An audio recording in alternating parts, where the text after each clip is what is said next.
bien enfocados? ¿Solo los que tienen anteojos? ¿Verdad que no? No, muy bien. ¿Qué queremos decir con bien enfocados? Necesitamos nosotros desarrollar el hábito de mirar las cosas desde otro ángulo, o sea, desde la perspectiva divina. Ahí es donde viene el cambio, ¿verdad? Y de esta manera nosotros estaremos expandiendo nuestros límites mentales. Tenemos una manera de ver las cosas porque así fuimos criados, así nos movimos a nuestro alrededor, pero ahora que pasamos a estar en la familia de Dios y que somos espirituales, ¿verdad? O que nos movemos como hijos de Dios, entonces tenemos que enfocarnos para que ahora nosotros no tengamos límites mentales, sino que veamos las cosas desde la perspectiva divina. El estar bien enfocado o mirar las cosas desde un ángulo diferente, desde una perspectiva diferente, nos permite a nosotros ser más efectivos en el trabajo, en nuestras relaciones interpersonales y en nuestra vida espiritual también. Y esos son los 3 puntos que vamos a estar analizando en esta mañana. O sea, nuestro trabajo, nuestra vida, relaciones interpersonales y nuestra vida espiritual. Veamos el trabajo primero. Muy bien. Día a día, las empresas, especialmente ahora en estos tiempos, que ustedes saben que la tecnología está en avance y todo se mueve a través de la tecnología para poder competir en el mercado. Cosas que antes se hacían manuales, ahora se hacen, por ejemplo, con máquinas. Nuestro hijo, el mayor, él tiene una empresa de machine shop, ¿conocen lo que es eso? Ok, tornería sería algo así. Entonces, él para poder competir con el mercado, ya no puede hacer las piezas, porque ellos hacen partes para la NASA, hacen partes para diferentes compañías. Entonces, ellos no pueden competir con el mercado si harían esas piezas o esas partes manualmente como se hacía antiguamente. Yo recuerdo que mi esposo, cuando comenzó en ese gremio, él tiene una foto donde lo identifica con una máquina que él la movía a mano. Claro, era mucho más trabajo, había que usar la mente, había que probar. Pero ahora, para competir, ya no se puede hacer las cosas. Primero, que sería carísimo. Segundo, que se demoraría demasiado tiempo. Entonces, nuestro hijo tuvo que comprar una máquina de la cual se programa en computadora. O sea, la especialidad de él es programador de computación.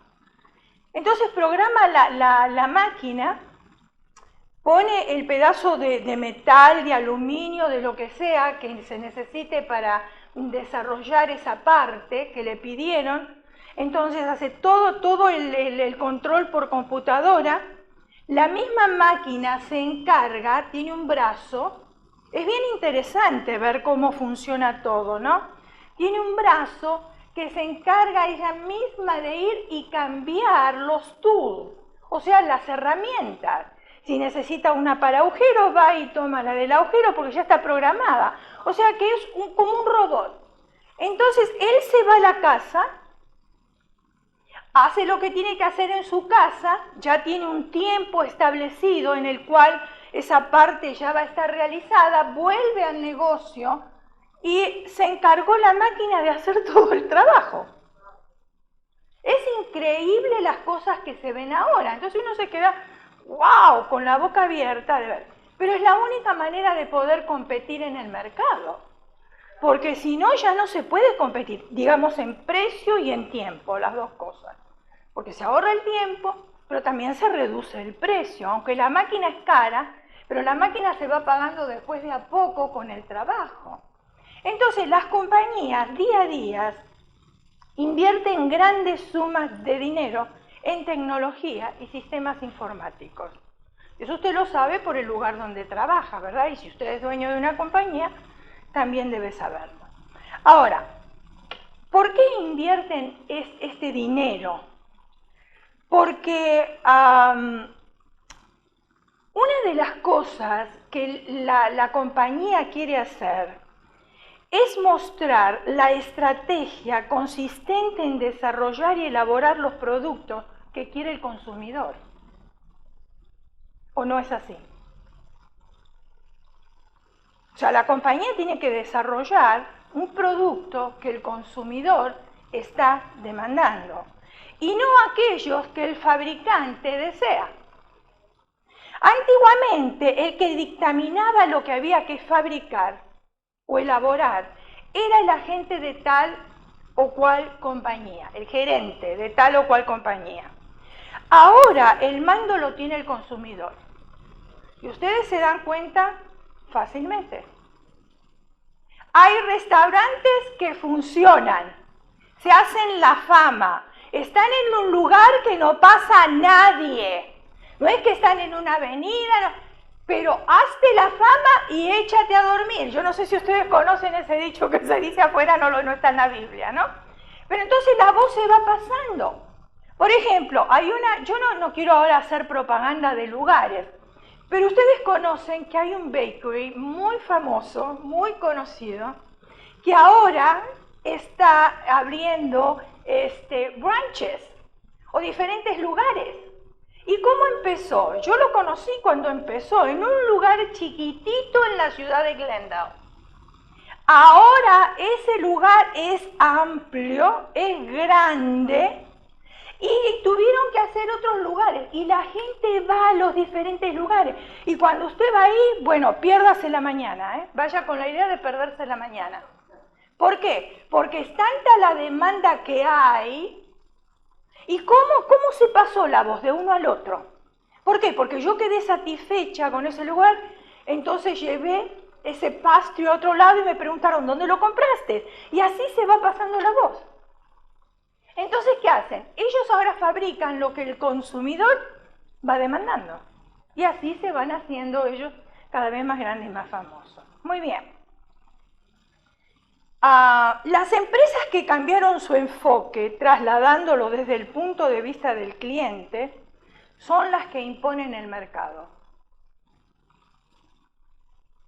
El pastor Rick Warner, autor de varios libros, quizás usted lo conozca, realizó una encuesta a fin de saber qué necesidades había en su comunidad.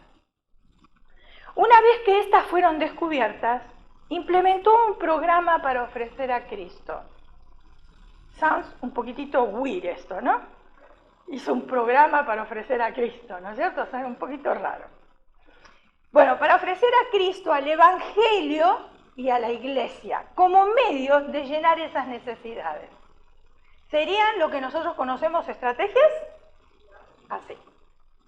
En una entrevista dijo, nosotros atendemos todo tipo de problemáticas, ya sean necesidades sociales, espirituales, económicas y materiales. Dios quiere que la Iglesia supla esa necesidad. Las personas no existen a causa de la Iglesia. La Iglesia existe a causa de las personas. En una de esas instalaciones se atiende en forma particular y puntual las diferentes problemáticas de la gente, ofreciéndoles material, asesoramiento y, en casos más complejos, la posibilidad de asistencia profesional. El cambio de enfoque es necesario también al asumir una nueva responsabilidad o un ascenso. Siempre decimos desde aquí, desde el púlpito, hermano, que aunque nosotros aquí en la iglesia nos consideramos una familia, porque somos todos hermanos, no debemos de olvidar que esta es una institución pública. Y toda institución pública está para servir al que llega. A veces nos preocupamos tanto en estar entre nosotros que desatendemos a los que llegan. Y entonces los que llegan no se sienten atendidos y ¿qué hacen? Se buscan otro lugar. Entonces tenemos que ponernos nosotros las pilas. Saludemos primero a los que no conocemos y después nos saludamos entre nosotros. Porque de todas maneras nosotros ya nos conocemos y nos vemos siempre. Pero atendamos a aquellos que no vienen siempre para que se sientan cómodos. ¿Qué necesita? ¿Dónde está? La persona que llega no sabe dónde está el cuidado de niños, no sabe dónde está la guardería. ¿Usted no cree que es responsabilidad de uno de nosotros, aparte de lo sugiere, decir yo le acompaño donde está? Para que la persona se sienta que está atendida. O me siento bien cómodo acá en el asiento y disfruto del aire acondicionado, de la alabanza y que la persona busque como sea. Entonces nunca se va a sentir atendida. ¿Me está entendiendo, verdad? Llenar las necesidades de la persona. Si la persona necesita oración, usted no espere ni que los líderes, ni que los pastores oren por la persona. Usted sabe cómo orar. Que la persona no se vaya desatendida. ¿Me está entendiendo? Y tenemos que ponerlo en práctica. ¿Por qué? Porque somos un lugar público. Otra cosa que tiene un lugar público, hermanos, es estar horarios. No importa que somos de la familia, nada tiene que ver. Pero la iglesia se abre a tal hora hay que estar. Y hay que estar antes también de la hora. Porque alguien puede llegar y necesita atención, ¿o no es así? Si a mí me dieron un privilegio y yo tengo que cumplir con ese privilegio y a mí se me da un calendario, ¿qué cree usted que yo qué tengo que hacer? ¿Tengo que revisar el calendario para saber cuándo a mí me toca o no? ¿O me tienen que estar llamando? Si yo me responsabilicé con llevar algo o tengo que ocupar un lugar, ese día yo tengo que ocupar ese lugar, porque es un lugar público. Entienda bien, si usted va al doctor y ese día el doctor llega tarde, porque se le antojó llegar tarde, no porque tuvo un inconveniente, porque inconveniente podemos tener todos, accidentes podemos tener todos, yo eso lo pongo de aparte. Yo estoy hablando de las malas costumbres, de los malos hábitos, que tienen que ser cambiados, porque si decimos que somos hijos de Dios, Dios no llega tarde a ningún lado. Muy pocos amén.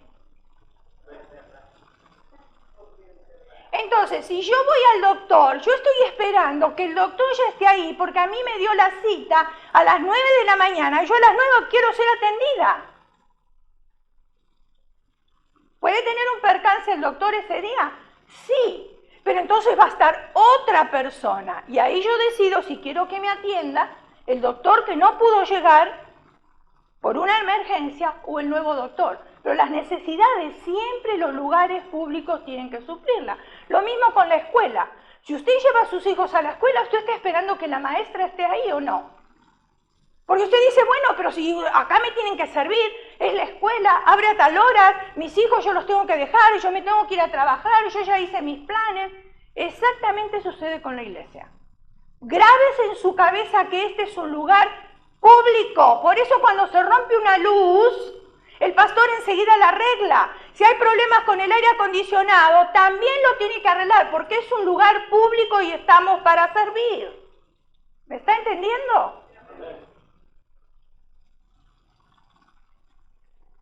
¿Por qué personas que durante años fueron competentes en sus tareas, luego de recibir un ascenso o una nueva responsabilidad dentro de la misma organización, se vuelven incompetentes?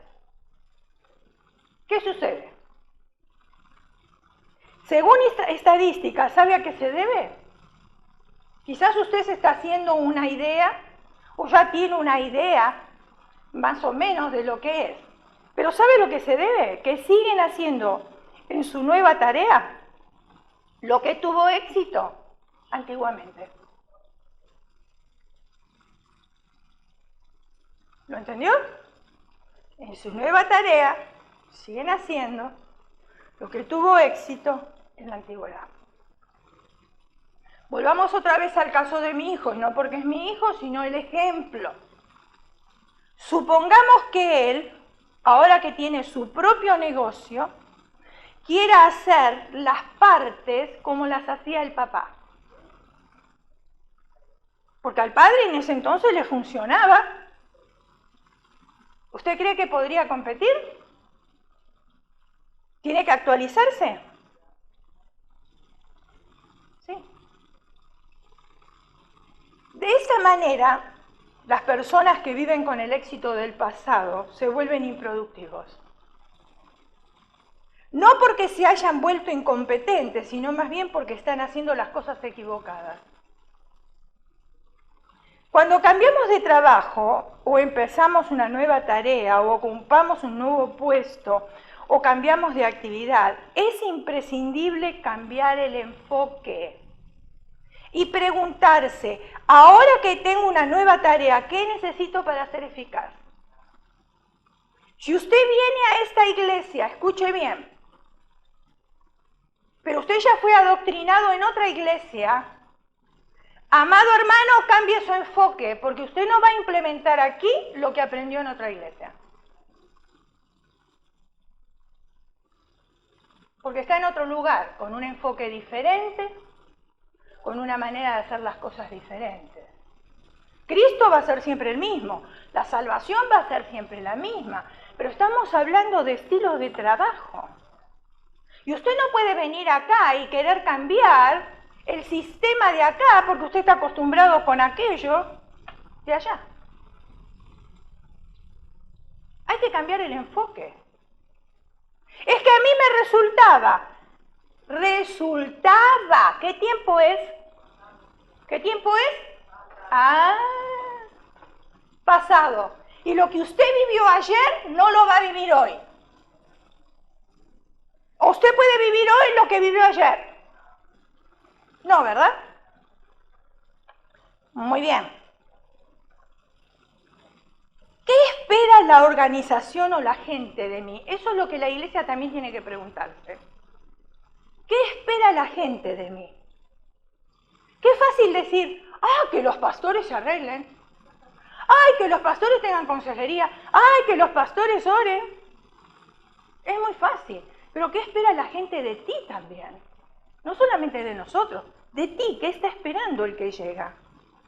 Si hay una mujer ahí atrás, se supone que lo primero que tiene que hacer es sonreírle, aunque tenga problemas, porque todos tenemos problemas. Pero la persona que llegó no tiene la culpa del problema que yo tengo.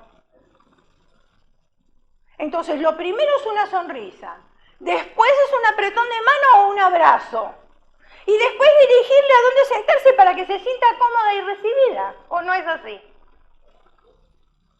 Si no, esa persona se va a sentir como sapo de otro pozo.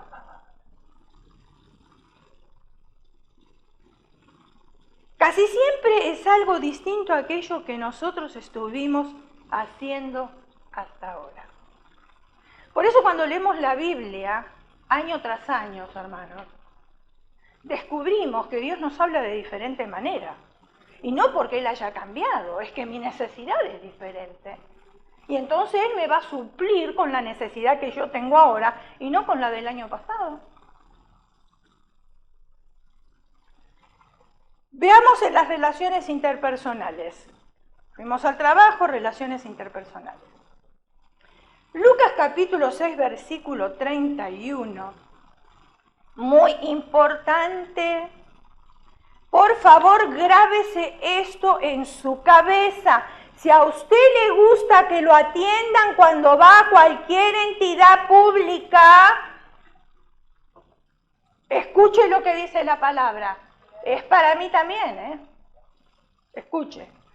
Traten a los demás tal y como quieren que ellos le traten a ustedes.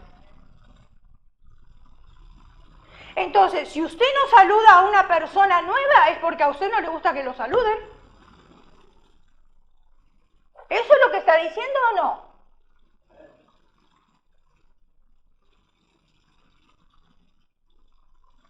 Si yo trato mal a una persona, estoy esperando que otros me traten mal. No sé si lo estoy entendiendo mal el versículo, lo podemos aclarar. ¿Está de acuerdo conmigo o no? Este principio significa que tenemos que ponernos los zapatos de los demás. y también se conoce con el término de empatía. ¿Qué es empatía? ¿Con qué se come, dirá usted? Bueno, no es para comer. La empatía consiste en ser capaz de ponerse en la situación de los demás.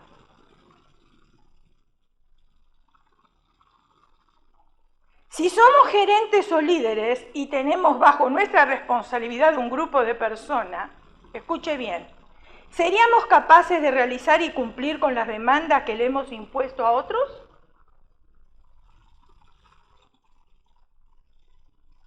Porque para demandar todos somos excelentes. Yo me pongo en el primer lugar. Pero yo soy capaz de cumplir con la demanda que le pongo a otros.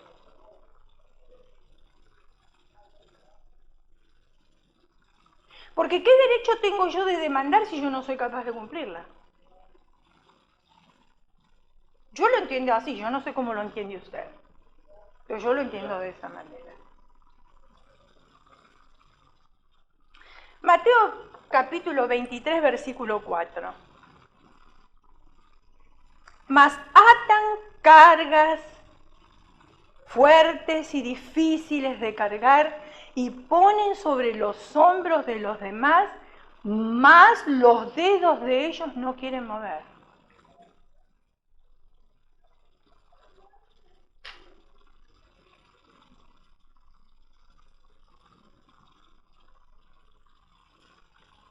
El legalismo dentro de las iglesias va de mano con este versículo.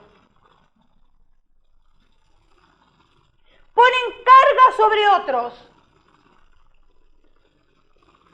que ni ellos mismos están cumpliendo. Un pastor muy conocido, no le voy a hacer la fama por supuesto, no voy a decir quién es,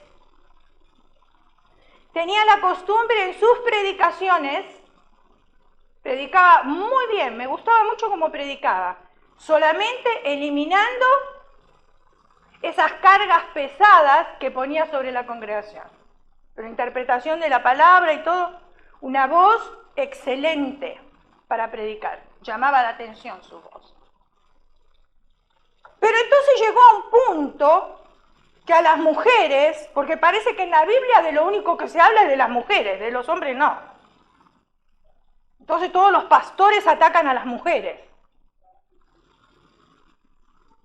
Que las mujeres no podían venir vestidas a la iglesia con su mismo size de ropa, que tenía que comprarse uno más grande para no llamar la atención de nadie, para no vestirse ajustado.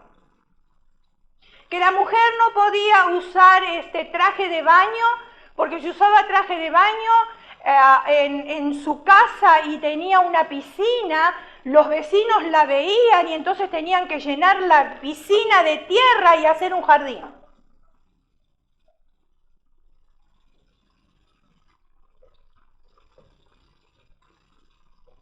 Muy legalista.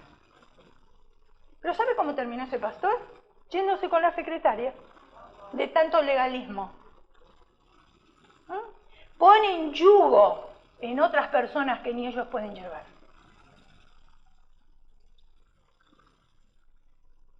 Jesús reprende a los líderes religiosos de su época por esta falta de sentido común. Porque la Biblia, hermanos, es un libro espiritual, pero es un libro con sentido común. Si somos un empleado o un aprendiz, ¿hemos pensado alguna vez que quizás el día de mañana seremos un encargado?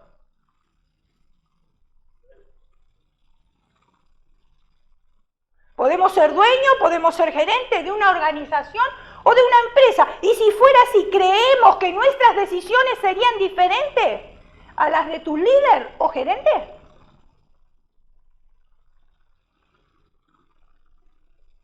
Ay, voy al supermercado y paso donde están los caramelos. Y resulta que a mi hijo se le antojó un caramelito. Y el niño tan caprichosito, pobrecito, hay que consentirlo. Entonces yo no voy a esperar a llegar a la caja y pagarlo, se lo agarro y se lo doy. Porque después de todo, ¿el supermercado tiene tanto dinero? ¿Qué le va a hacer un caramelito? Un caramelito usted, un caramelito yo, un caramelito la otra persona, un caramelito la otra. Se hizo una libra de caramelos. Ahora la pregunta pongámonos al revés. Usted es el dueño del supermercado. ¿Le gustaría que venga un niño caprichosito y le den un caramelito? Y estoy con los hitos, ¿eh? ¿Verdad que no?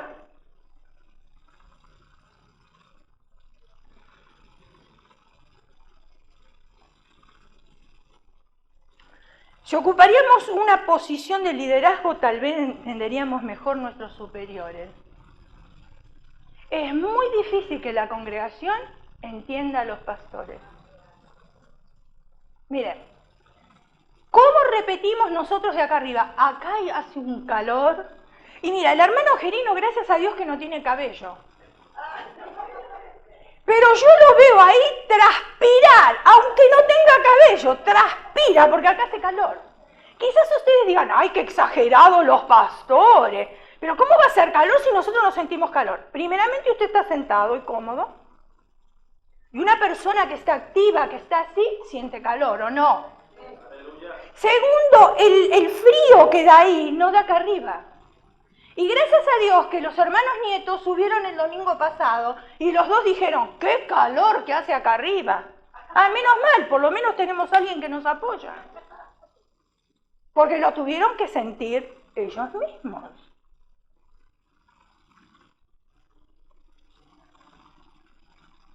Entonces muchas veces la congregación dice, ¡ay, pero por qué el pastor hace esto! ¡Ay, por qué decide esto! ¡Ay, por qué decide el otro! ¡Ay, por qué hace esto! ¿Y saben qué decimos nosotros? Aquellos que conocen tanto de iglesia y cómo llevar una iglesia, ¿por qué no abren una iglesia? En vez de fastidiar la vida de otros. Para que vean lo que es. Moisés le dijo al Señor, ¿acaso concebí yo a este pueblo? Y miren que Moisés era paciente y era manso, dice la Biblia, ¿no? Sin embargo, en un momento le tuvo que decir, Señor, arréglate tú, porque yo, la verdad, ya no los aguanto más. Así de sencillito. Entonces, ahora usted es pastor y va a entender un montón de cosas.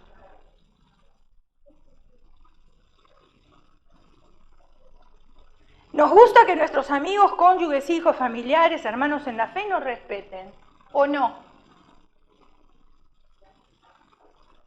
Que nos amen, que nos consideren, sean atentos con nosotros, tengan actos de gratitud, nos digan la verdad, sean pacientes. ¿Le gusta o no le gusta? Entonces diga amén. Uy, si no, no me siento apoyada, porque a mí sí me gusta. A mí me encanta todo esto. Perfecto. A todos nos gusta, porque ustedes dijeron que sí. Tenemos que practicarlo nosotros y hacer lo mismo que demandamos de ellos.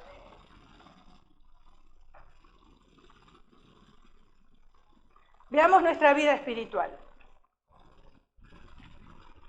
En 1 Samuel capítulo 17, versículo del 26 al 45, un pasaje muy conocido por todos nosotros, pero vamos a refrescar la memoria. ¿Amén? Porque yo considero que el ser humano es un ser de repetición. Se nos olvidan las cosas y necesitamos repetirlas. Y usted lo comprueba con sus hijos. Repite y repite y repite. A veces dan ganas de grabar un disco y ya ponerlo a la mañana para que el niño sepa, porque siempre la misma historia, siempre las mismas repeticiones. Entonces dice de esta manera, la hermosa, la bella, inalterable palabra de Dios. Entonces habló David a los que estaban junto a él diciendo, ¿qué harán al hombre que venciere a este filisteo y quitare el oprobio de Israel? Porque ¿quién es este filisteo incircunciso para que provoque a los escuadrones del Dios viviente? Y el pueblo le respondió las mismas palabras diciendo, así se hará al hombre que le venciere. Y oyéndole hablar, Eliab, su hermano mayor, o sea, el hermano mayor ¿de quién? ¿De quién? De David, con aquellos hombres, se encendió en ira contra David, dijo: ¿para qué has descendido acá? ¿Y a quién has dejado aquellas pocas ovejas en el desierto? Yo conozco tu soberbia y la malicia de tu corazón. Para ver la batalla has venido. David respondió: ¿qué he hecho yo ahora? ¿No es esto mero hablar? Y apartándose de él hacia otros, preguntó de igual manera, y le dio el pueblo la misma respuesta de antes. Fueron oídas las palabras que David había dicho y las refirieron delante de Saúl, y él lo hizo venir. Y dijo David a Saúl: no desmaye el corazón de ninguno a causa de él. Tu siervo irá y peleará contra este filisteo. Versículo 33. Dijo Saúl a David: no podrás ir tú contra aquel filisteo para pelear con él, porque tú eres muchacho y él un hombre de guerra desde su juventud. David respondió a Saúl: tu siervo era pastor de las ovejas de su padre, y cuando venía un león o un oso y tomaba algún cordero de la manada, salía yo tras él y lo hería y lo libraba de su boca, y si se levantaba contra mí, yo le echaba mano de la quijada y lo hería y lo mataba. Fuese león, fuese oso, tu siervo lo mataba, y este filisteo incircunciso será como uno de ellos, porque ha provocado al ejército del Dios viviente. Añadió David: Jehová, que me ha librado de las garras del león y de las garras del oso, él también me librará de las manos de este filisteo. Y dijo Saúl a David: ve y Jehová esté contigo. Saúl vistió a David con sus ropas y puso sobre su cabeza un casco de bronce y le armó de coraza. Y ciñó David su espada sobre sus vestidos y probó a andar, porque nunca había hecho la prueba. Y dijo David a Saúl: yo no puedo andar con esto. ¿Sabe lo que pesaba todo eso? Chiquititito. Él estaba libre en el campo, pastoreando las ovejas, matando los leones. ¿Para qué quería todo ese armamento? Y ciñó David su espada sobre sus vestidos y probó a andar, y no pudo. Versículo 40. Y tomó un cayado en su mano y escogió 5 piedras lisas. Fíjense en ustedes. Se despoja de todo ese armamento y agarra 5 miserables piedritas. ¿Por qué? Porque él tenía habilidad en esas cosas. Él sentía confianza en todo eso. Agarra 5 piedras lisas del arroyo y las puso en el saco pastoril, en el zurrón que traía, y tomó su hondo en su mano y se fue hacia el filisteo. Y el filisteo venía andando y acercándose a David y su escudero delante de él. Aparte de ser alto, el gigante, el filisteo, se había armado, pero increíblemente. Parecía que él iba a atacar a un ejército, y un simple hombre así pequeño.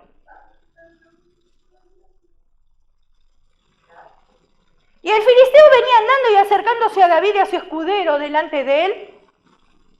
Y cuando el filisteo miró y vio a David, le tuvo en poco, claro, porque era muchacho y rubio y de hermoso parecer.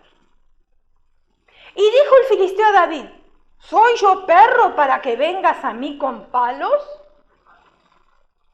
Y maldijo a David por sus dioses. Dijo luego el filisteo a David: ven a mí y daré tu carne a las aves del cielo y a las bestias del campo. Entonces dijo David al filisteo: tú vienes a mí con espada y lanza y jabalina, mas yo vengo a ti en el nombre de Jehová de los ejércitos, el Dios de los escuadrones de Israel, a quien tú has provocado. El filisteo no conocía al verdadero Dios. Había omitido un detalle muy grande. Que David, a pesar de ser pequeño, de venir con 5 piedritas, tenía a alguien que lo respaldaba. Y él, con toda la cota que tenía, con la lanza, sus dioses no lo pudieron respaldar. Encontramos una de las historias más conocidas de la Biblia. En la escuela dominical se le predica a los niños acerca de David y Goliat.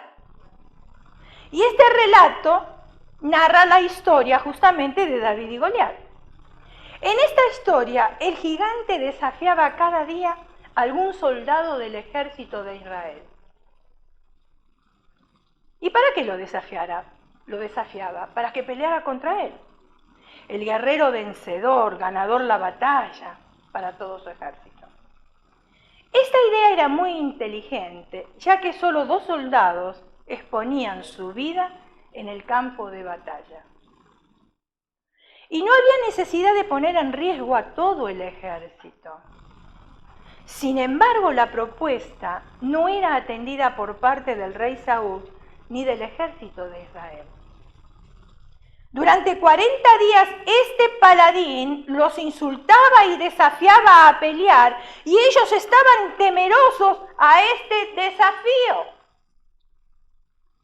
Durante esos 40 días, ellos solo veían a un gigante de fuerza extraordinaria y de aproximadamente 3 metros de altura, que venía contra ellos y que sería capaz de matar a su contrincante en pocos segundos. De pronto entra en la escena el joven David, quien venía del campo de atender las ovejas de su padre. Y con una mirada fresca hace una pregunta que cambiaría totalmente la perspectiva o la forma de interpretar la situación que estaban enfrentando. ¿Quién es este filisteo pagano para desafiar al ejército del Dios viviente? Hasta ese momento Saúl y el ejército veían a un gigante que venía contra ellos y que era capaz de matarlos. Y David veía a un gigante que estaba enfrentando al ejército del Dios viviente. Fíjense en ustedes la diferencia. En otras palabras, David veía a Goliat enfrentándose ni más ni menos que al Dios de Israel. De vez en cuando debemos enfrentar algún Goliat en nuestras vidas. Y quizás circunstancias de trabajo o en la escuela, en la familia, en la iglesia. Y a veces tenemos que resolver problemas. Ya cuando nos levantamos a la mañana tenemos que tomar decisiones. La primera decisión, ¿me levanto o me quedo en la cama? Y de ahí, las 24 horas de puras decisiones. Y así como el ejército de Israel podemos mirar nuestros recursos, quizás nos sentimos incapaces y sin valor para seguir adelante. La libertad viene en la medida que adoptamos la actitud. Y la actitud del joven David. Es decir, cuando miramos las cosas desde la perspectiva divina, y eso fue lo que hizo él, o desde un punto de vista espiritual, entonces las cosas cambian. Si las miramos a nuestra manera de pensar y en nuestra carne para querer solucionar las cosas, no van a cambiar. Por supuesto que mirar las cosas desde un punto de vista espiritual no es un producto de la casualidad. Mantener una vida de oración, la oración abre los ojos a la realidad divina, aquellos que no podemos percibir con nuestros ojos naturales ni con nuestros sentidos. Jeremías 33:3 es un versículo que creo que todos lo conocemos de memoria. Y dice de esta manera: clama a mí, yo te responderé y te enseñaré cosas grandes y ocultas que tú no conoces. Las dificultades de la vida liman asperezas, purifican y nos ayudan a madurar, dándonos un nuevo enfoque de las cosas. La historia de Job es un claro ejemplo de esto. Aunque Job era un hombre íntegro, piadoso y temeroso de Dios, al parecer una persona bien enfocada. Después de pasar por una gran tribulación, confesó estas palabras. Por tanto, yo hablaba lo que no entendía. Cosas demasiado maravillosas para mí, que yo no comprendía. Oye, te ruego, y hablaré, te preguntaré, y tú me enseñarás. Tú me enseñarás. No tú, no tú me enseñarás. La pureza de corazón nos permite ver a Dios en medio de un mundo convulsionado y nos da la capacidad. Desarrollemos el hábito de mirar las cosas desde otro ángulo, desde la perspectiva divina. Aunque esto parezca imposible, la perspectiva divina me está diciendo a mí que tengo un Dios de lo imposible. Así como estuvo con David, así va a estar contigo y así va a estar conmigo también. Y así va a estar con nosotros. Seremos más efectivos, nos libraremos del temor, de todo complejo de inferioridad y seremos capaces de enfrentar cualquier desafío. Ustedes vieron que ahora en las noticias ya varias veces reportaron de que si uno está en un lugar público y habla español, entonces hay otras personas que no les gusta y tienen conflictos. Ustedes lo vieron eso. Entonces a veces nosotros entramos en temor y decimos, no voy a hablar español.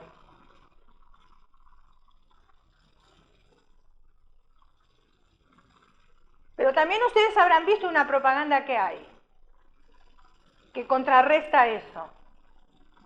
Que es una madre que va al equipo de fútbol de su hija y le habla español. Y le dice, ¿cuál es el problema de que yo a mi hija le hable español en público?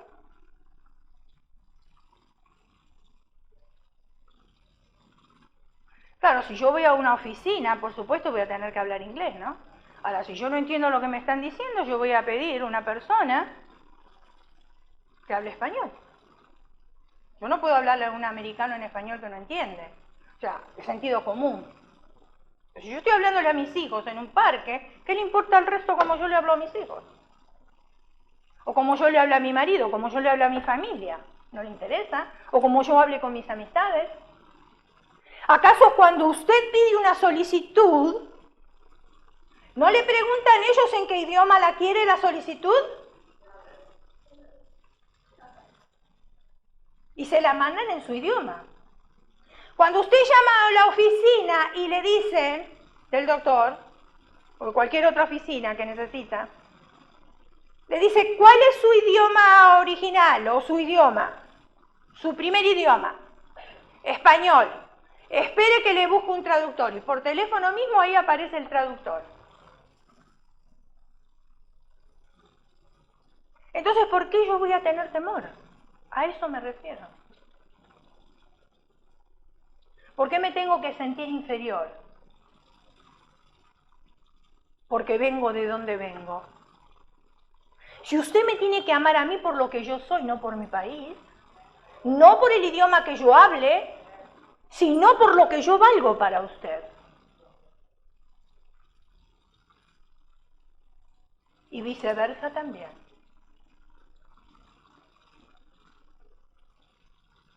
Les voy a contar una historia. Cuenta Erika que una serie de pérdidas traumáticas le habían alejado de Dios. Sola, sin trabajo, sin sustento, sin esperanza alguna, intentó quitarse la vida. Recobró el conocimiento en el hospital, donde pasó los siguientes días recuperándose. Llegó el mes del amor y la amistad y el primero que pasaba sin su esposo. Sentada sola en la sala de un hospital, dice Erika, derramé las últimas lágrimas que me quedaban. Pasó un matrimonio por la puerta de mi cuarto, se detuvo y oí que él le decía, Espérame un momento. Se acercó, sacó un pañuelo, secó mi rostro bañado en lágrimas y me dio un beso en la mejilla. Era un paciente al que había conocido la noche anterior. Pero ¿cómo podía darme un beso a alguien que me había visto una sola vez? Era evidente que no tenía malas intenciones, ya que estaba acompañado por su esposa. ¿Qué lo impulsó a besarme?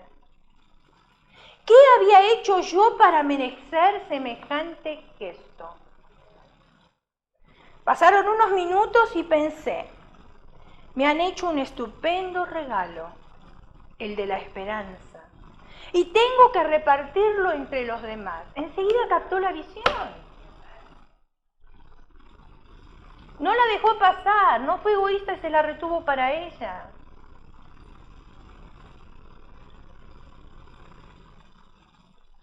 Con esa reflexión di el primer y pequeño paso para salir del profundo abismo en el que me había caído.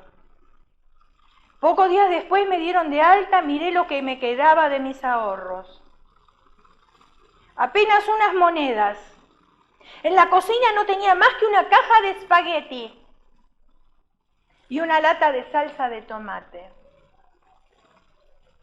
Pensé, como en los próximos días no comeré otra cosa que espagueti con salsa de tomate, porque era lo único que tenía, será mejor que la prepare toda de una vez.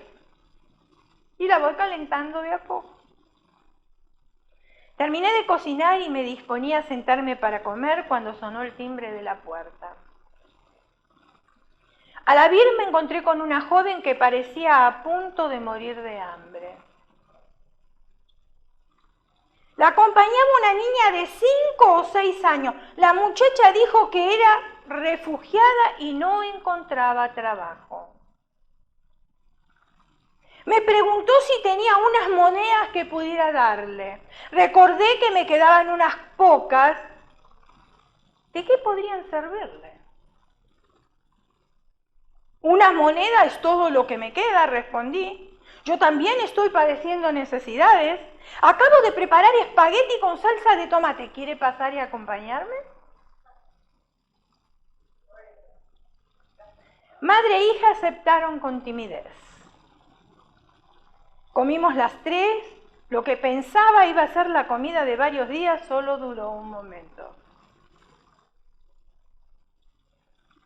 Recordé que me habían regalado una barra de chocolate que había guardado para momentos de suma necesidad.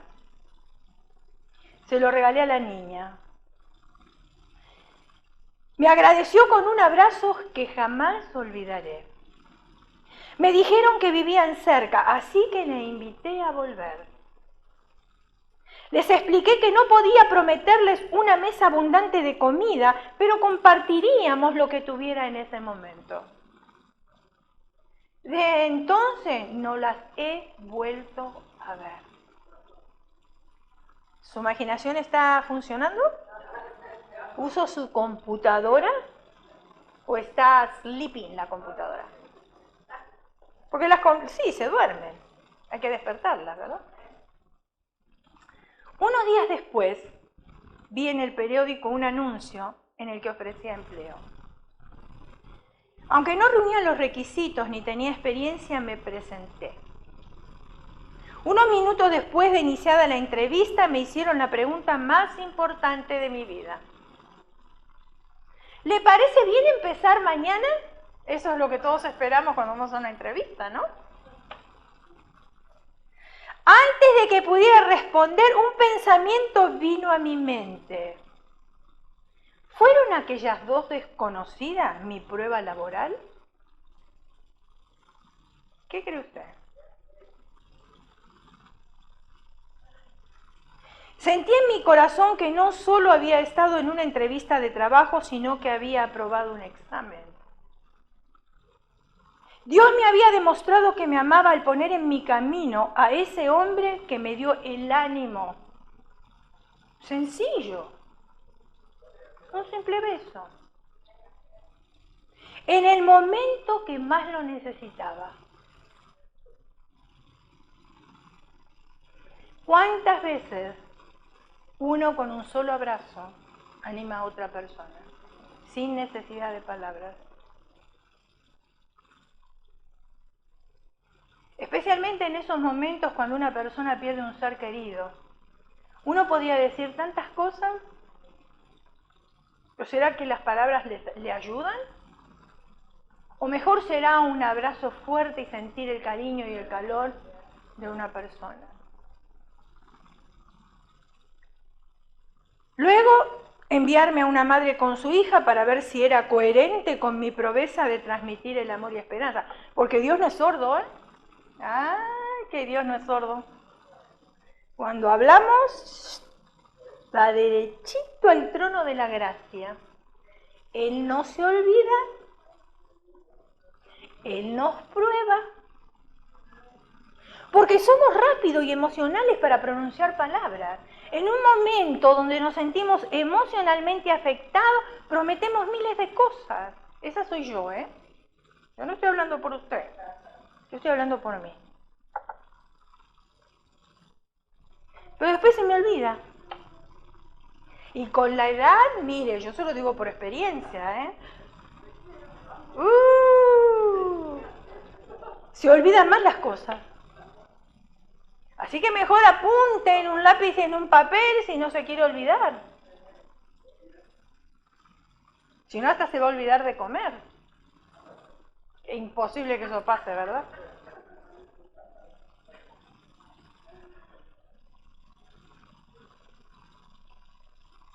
Cuando lo hice, Dios me bendijo con lo que más necesitaba, un trabajo. Hoy en día, Erika es muy feliz con su trabajo de periodista y comparte con mucho gozo el amor de Dios. Los caminos de Dios no son nuestros caminos. Pero además en su tiempo libre, escuche bien, se viste de payaso. ¿Cuántos quieren ser payasos? Gloria a Dios, qué bueno, ahí tenemos traje, te lo puedes colocar, ¿eh? Si tienes la gracia para hacerlo, gloria a Dios por eso. Y actúa para los niños internados en el hospital. Su labor es impactante y en una entrevista comentó: me llena de felicidad ver que los niños enfermos, separados de su familia y lejos de su casa, se llenan de ánimo, a pesar del sufrimiento, la soledad, y no cuesta tanto. Basta con estar dispuesto a ponerse una nariz de payaso y cantar una o dos canciones para ver que esos niños reciben el amor de Dios. A esta mujer, Erika, yo la llamo una mujer enfocada.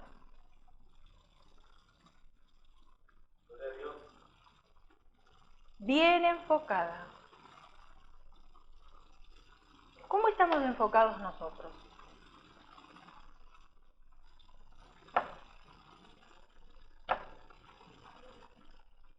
Porque queremos que los demás estén bien enfocados para que nos miren a nosotros a través de unos lentes de aumento. ¿Cómo estamos nosotros enfocados para otros?